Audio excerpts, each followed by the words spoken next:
Fast-paced, hyper-realistic macro shots of a quill pen dipping into dark ink, gold coins stacked on a mahogany desk, transitioning to a sleek horse-drawn carriage clattering over wet, gas-lit cobblestones in 1850 Baltimore.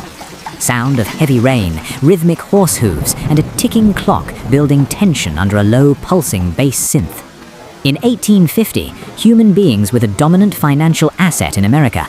They were the literal collateral backing Wall Street loans and British textiles, worth more than all US railroads and factories combined. So when an enslaved person escaped, the system didn't just see a runaway, they saw an uninsured catastrophic asset depreciation event, a thousands of dollars hole in a bank's balance sheet. To fight a regime that weaponized capital, the Underground Railroad had to do the impossible. They had to build their own shadow central bank. Wide aerial view of a bustling northern railway yard next to a smoke-belching textile mill. Cut to a secret room in Philadelphia, William Still, a sharp black entrepreneur, meticulously organizing a double-entry accounting ledger by candlelight. The heavy hiss of a steam locomotive blending into a dark, premium Netflix-style documentary soundtrack. Forget the myth of the loose network of safe houses. By the time the Fugitive Slave Act passed, moving people via footpaths was suicide. The network pivoted, scaling into a highly capitalized, decentralized logistics corporation. They didn't run on charity, they ran on high-risk crowdfunding and corporate laundry.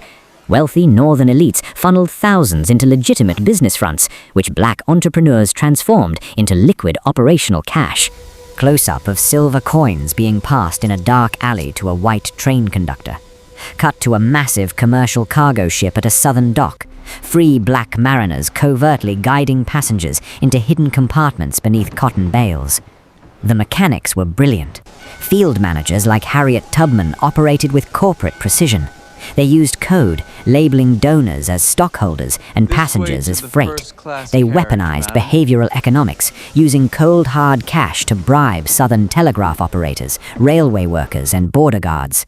A handful of silver delayed an alert by 12 hours. They bought strategic real estate near tracks, bought first-class tickets for elite disguises, and leased commercial shipping lanes, using the infrastructure of capitalism to systematically bleed its foundational asset dry. At its peak, this shadow network drained the southern banking infrastructure of the modern equivalent of hundreds of millions of dollars. When fugitives were captured in the north, underground vigilance funds hired the most expensive corporate lawyers in the country. They clogged the federal courts with endless, costly delays. They made the business of reclaiming human property completely unprofitable for southern banks. The candle-lit ledger fades into a sleek, modern glass skyscraper window overlooking Wall Street. A final text graphic appears on screen. Music hits a resonant, inspiring final chord. The Underground Railroad proved a timeless economic truth. Infrastructure beats effort, and when a legal system is built entirely on exploitation, the ultimate investment is building a decentralized network to break it. Lessons. Infrastructure over effort. Don't just work harder, change your supply chain. The network succeeded by moving from backwoods trails to private commercial railways. Don't forget to like and subscribe.